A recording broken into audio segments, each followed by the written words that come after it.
இந்த கொஸ்டின் பார்த்தீங்க அப்படின்னா குரூப் 2A மெயின்ஸ் 2025 பிப்ரவரியில் கேட்ட கொஸ்டின் பேப்பர். ஸோ இதில் கொஸ்டின் பார்த்தீங்கன்னா the total gross enrolment ratio of Tamil Nadu in higher education during the year 2021-22 was அப்படின்னு சொல்லிட்டு கொஸ்டின் கேட்டிருக்கிறாங்க. அப்போ இதுக்கான ஆன்சர் எங்கே இருக்குது அப்படின்னு பார்த்தீங்கன்னா நம்மளுடைய 11th ஸ்டாண்டர்ட் எக்கனாமிக்ஸ் புக்கில் 11th சாப்டரில் தமிழ்நாடு எக்கனாமி அப்படின்ற ஒரு சாப்டர் இருக்குது.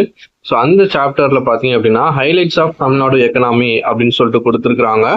அதில் Tamil Nadu has a highest cross enrolment ratio in higher education அப்படின்னு சொல்லிட்டு ஒரு ஹைலைட்ஸ் கொடுத்துருக்குறாங்க.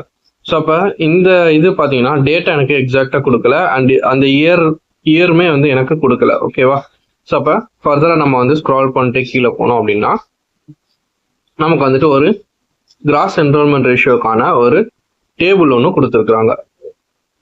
ஸோ இங்கே பார்த்தீங்க அப்படின்னா table number 11.16. So cross enrolment ratio state ஒரு ஸ்டேட்டுக்கும் 2015-16 எவ்வளோ பர்சன்டேஜ், 2016-17 எவ்வளோ பர்சன்டேஜ் அப்படின்ற மாதிரி கொடுத்துருக்குறாங்க.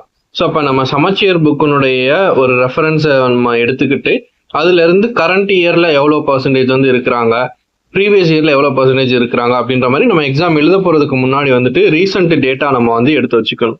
சரியா? ஸோ இது குரூப் 2A சிலபஸ்ல எங்க கவர் ஆகுதுன்னு பார்த்தீங்க அப்படின்னா யூனிட் 4ல Tamil Nadu economy and social issues அப்படின்னு சொல்லிட்டு ஒரு சாப்டர் இருக்குது. ஸோ அதுல பர்டிகுலரா பார்த்தீங்கன்னா எஜுகேஷன் அப்படின்ற ஒரு சப் டாபிக் இருக்கு. ஸோ அதுல தான் இல்லிட்ரஸி, கிராஸ் என்ரோல்மெண்ட் ரேஷியோ அப்படிலாம் கொடுத்துருக்குறாங்க.